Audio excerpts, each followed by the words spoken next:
Prezados amiguitos, olha só que interessante, cara. Eu achei até que tivesse em pré-venda.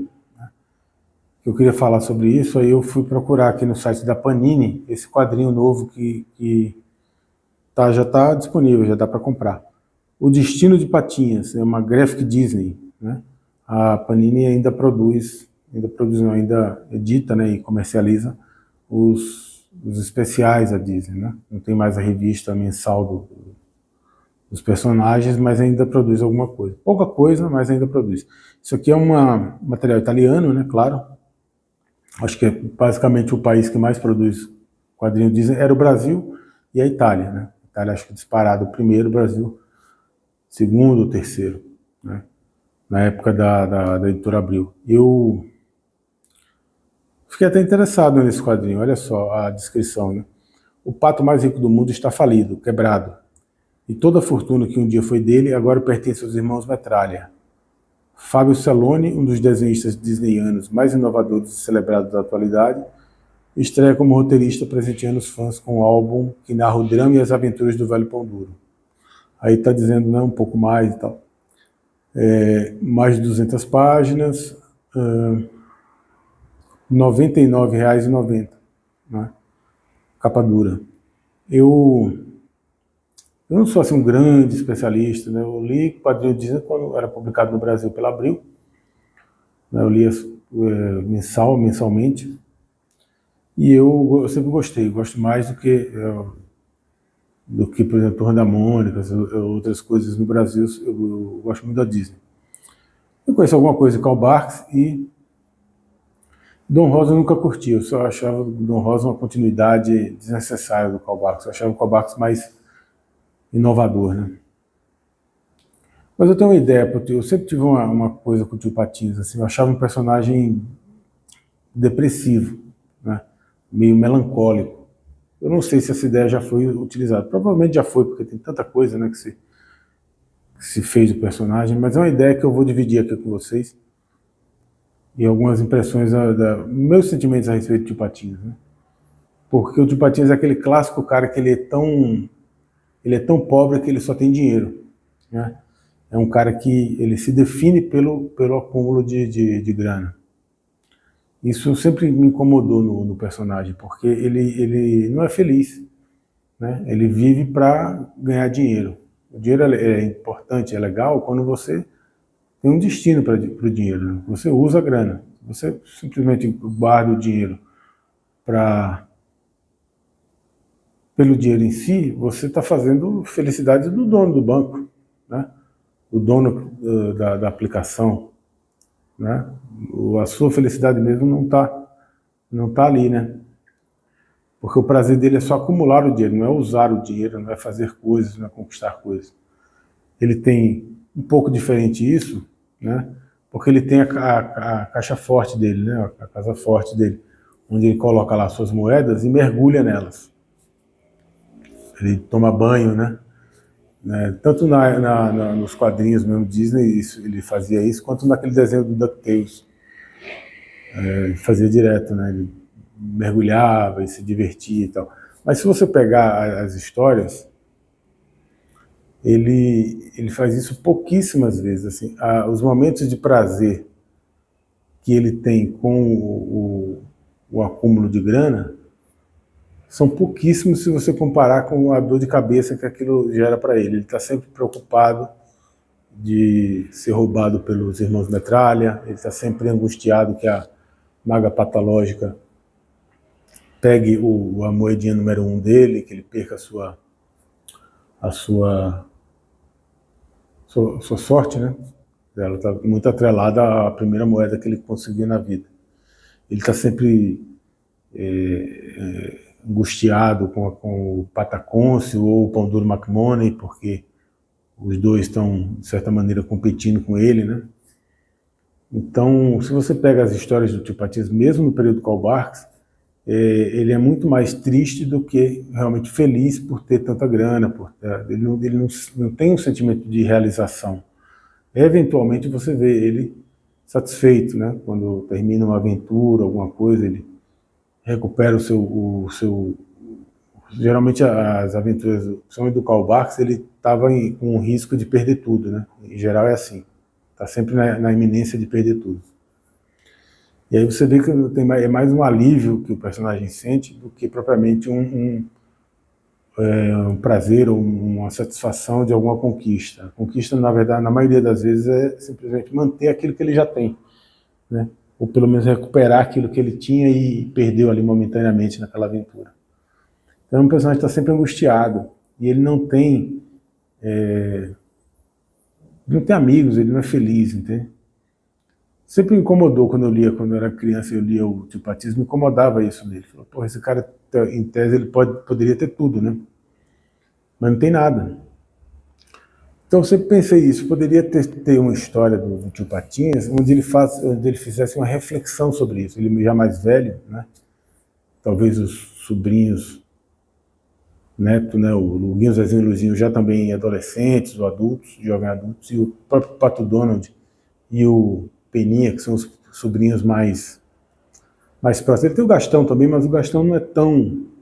O Gastão e a Margarida não são tão próximos a ele, né? Teve uma época no Brasil que era relativamente próximo a Margarida, quando ela tinha uma revista própria no Brasil, uma revista com o nome dela, né? Que ela era jornalista da Patada, que era o jornal do Tio Patinhas. Tinha o Donald, o Peninha, e ela também era jornalista. E o Tio Patinhas foi o papel do editor da Patada, né? Aí acho que ela tinha uma proximidade maior nessa época. Mas, em geral, ela não é tão trabalhada assim no mercado italiano, no mercado americano. Ela foi mais trabalhada no Brasil, a personagem, né? A Daisy, né? Em inglês. Aqui a gente chamava de Margarida.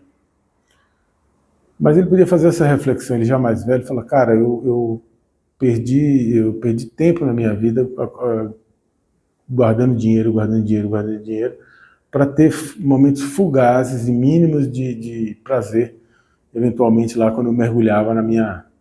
Ele já mais velho, não podendo mergulhar mais, né, porque, inclusive, também era uma coisa que me incomodava quando criança, porque as moedas, elas são metálicas, né, então ele mergulhava como se fosse um mar, né, um oceano de água e tal. Só que aquilo devia machucar o cara, né, porque, porra, era moeda, porra, era metal. Dá aqueles mergulhões. Tem uma outra história onde o Donald, eu acho que o Donald ou o Peninha tenta fazer o mesmo, e ele mergulha e se arrebenta todo, porque só o Tio Patinhas tem a técnica, né? Ou como é que se diz, a disposição de se machucar mesmo pelo prazer de mergulhar no dinheiro. Apesar de ser meio anti-higiênico isso, ele mergulhava naquilo lá, né? Eu pensava um padrinho assim, ele já mais velho, já à beira fim, né? Da sua existência, e refletindo sobre isso, falou, putz, eu perdi uma das histórias clássicas do Tio Patinhas, ele encontrando a Dora Cintilante, que era uma espécie de dançarina, de cantora no Klondike, né, onde ele estava lá na busca do ouro, na febre do ouro, e ele não é capaz, ele mesmo apaixonado, tá, ele não é capaz de sei lá, de largar tudo e seguir nesse amor, né?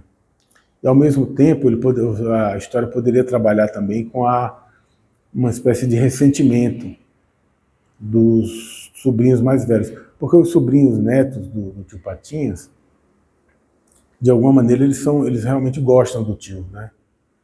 Do Tio Patinhas. Tem uma relação um pouco distante, né? Alguns padrinhos eles têm uma relação um pouco distante. Porque o Tio Patinhas não tem abertura, né, com eles. Mas em outros eles têm uma relação mais próxima, principalmente nessa época do DuckTales, que ele fica com a guarda dos meninos, né? Ele se abre um pouco mais. Uma das dos grandes charmes da animação DuckTales e depois dos quadrinhos derivados dar essa camada, né? Essa faceta mais amorosa pro Tio Patinhas. E no Karl Barks tem, mas não é exatamente dessa maneira. Ele gosta das crianças, as crianças são muito aventureiras, né? E ele é basicamente um aventureiro, né? Ele gosta de ganhar dinheiro com aventuras, não é só com negócios, né? Mas no DuckTales isso fica mais, um pouco mais adocicado. Mas ainda assim é um personagem meio indigesto, né? E ele podia ter uma história com ele fazendo essa reflexão, né? Olha quanto tempo eu perdi o amor da minha vida, sozinho aqui numa uma casa forte, né? Uma caixa forte, quase que uma relação difícil, quase em vários quadrinhos ele tem uma relação quase doentia com o Pato Donald, né? O Peninha um pouco menos, porque o Peninha era mais apegado, né? Inclusive nas relações pessoais o Peninha não era muito, e era meio desligadão e tal, mas o que ele fazia com o Pato Donald em várias histórias era escroto, né, cara? Era baixo nível, assim, ele era quase um escravo, ele escravizava o Pato Donald, submetia o cara num constrangimento, e aí poderia trabalhar também com isso, como certo, o Pato Donald, ao mesmo tempo que ele tem um carinho pelo tio, né? Ele tem também um ressentimento, um rancor, né? Que a vida dele poderia ter sido outra. Coitado, é um azarado, estava sempre duro, né? O tio nunca realmente ajudou o cara de fato, né? Ele poderia ter dado uma vida, inclusive, melhor para os sobrinhos, né? Para os Guinho, Zezinho e Luizinho, que ele tomou conta, né? Que são filhos da irmã do Pato Donald, né? E aí ele pegou para criar. Ele poderia ter tido uma vida melhor com a Margarida, né? Casar, ter talvez filhos, ter uma história diferente na vida dele, não ser tão... a relação era muito mesquinha, né, do Patinhas com o Pato Donald. E o Pato Donald quase uma servilidade constante, né, uma subserviência constante, meio que tendo que se submeter àquilo, né. E aí podia fazer uma história de final de vida, assim, fechando isso, de certa maneira, né. O Patinhas falou, porra, já que eu errei, eu vou tentar refazer a minha... dentro daquilo que é possível refazer, né? Porque nem sempre a gente tem segundas, terceiras, quartas chances, né? Mas seria legal, né? Você vê uma história do Tio Patinhas, ele refletindo sobre toda a sua trajetória na vida, no Klondike, né? Na busca do ouro e coisa e tal. E vendo que aquilo ali não foi o mais importante. O mais importante é o que ele construiu de família, né? Com os seus sobrinhos netos, talvez ele largando as empresas para o Pato Donald e indo de novo para o Klondike em busca da mulher da vida dele, né, da pata da vida dele, vamos dizer assim, da Dora Cintilante. Eu acho que ia ser legal. Talvez já tenha até essa história, eu não sei, eu não procurei na internet para saber. Mas provavelmente deve ter alguma coisa nessa linha, né? Talvez não tão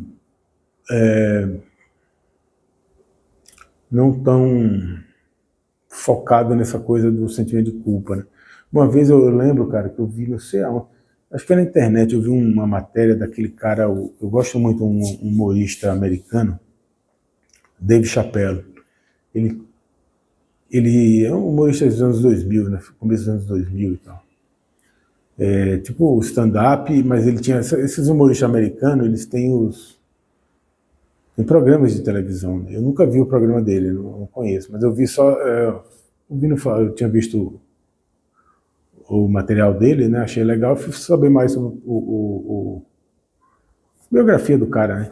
E eu vi uma coisa que eu achei muito interessante. Ele falou, pelo que eu li, né? Não vou lembrar assim, exatamente de cabeça como é que se deu, mas ele tinha um programa, ele fez aquela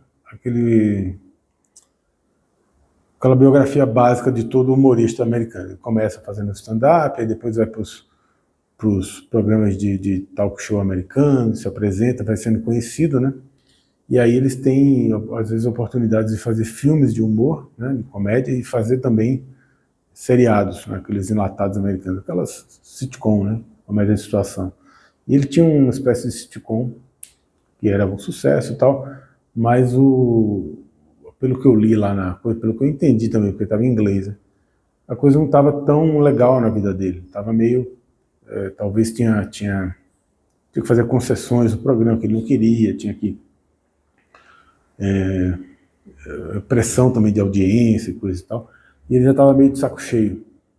Aí, pelo que eu li na matéria, na coisa ele explicando, ele foi jantar, sei lá, espairecer, né, tava de cabeça quente, foi espairecer, foi jantar com a esposa dele, alguma coisa assim, um jantar nesse restaurante chique, né, americano. Aí ele estava jantando e ele entra um cara, eu não lembro se era executivo do cinema ou da televisão que ele estava trabalhando, né? Ele estava meio de saco cheio com as exigências, com a pressão toda, né? É um business, né? Um mega negócio, né? Deve ser muito estressante. E aí entra o cara, ele comenta com a esposa dele, fala, pô, esse cara aí, ó, ele é do meio, né? Do showbiz.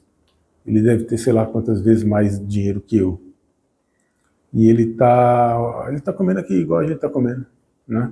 Provavelmente o carro dele é mais ou menos igual ao nosso.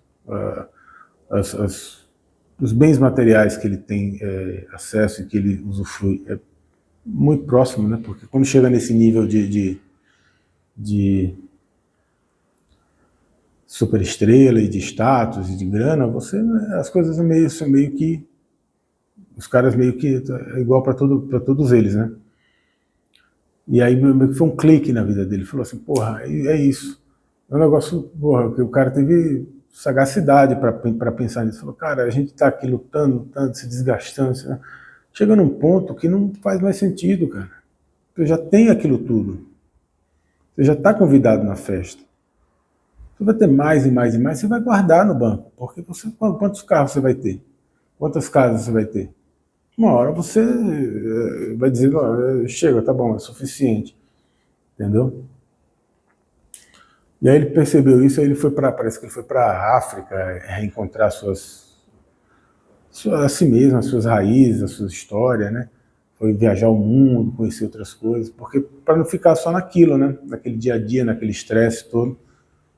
Acho que até ele encerrou ou não renovou o seriado para uma nova. Porque toda a época de renovação de seriado para esses caras é super estressante, né? As negociações, a coisa da audiência, né?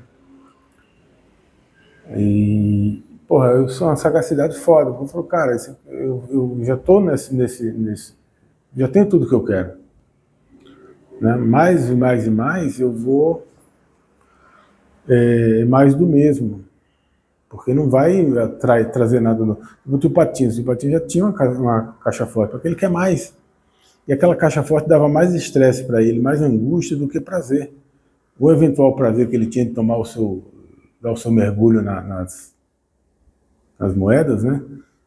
Era uma vez, sei lá, por dia, mas para ter aquele momento de lazer, o cara tinha que ficar, era um inferno, ele tinha que ficar preocupado se os irmãos metálicos estavam armando um plano para tentar roubar o dinheiro dele, se a maga patológica estava querendo, estava desenvolvendo um novo feitiço, ou se os seus rivais dos negócios estavam com um produto novo para entrar no mercado e destruir a empresa dele. Quer dizer, é uma vida super estressante quando tudo que o cara queria era estar, sei lá, com a namorada, eventualmente com os sobrinhos, né, na sua vida cotidiana, passar lá na vovó Donalda, né, passar lá no sítio da vovó Donalda, comer uma torta de maçã da vovó Donalda, né, bater o papo com o Gansolino, aquele empregado preguiçosíssimo da vovó Donalda, e, sei lá, dar uma descansada, dormir na rede, né? Ia ser legal uma história dessa, né? Abraços.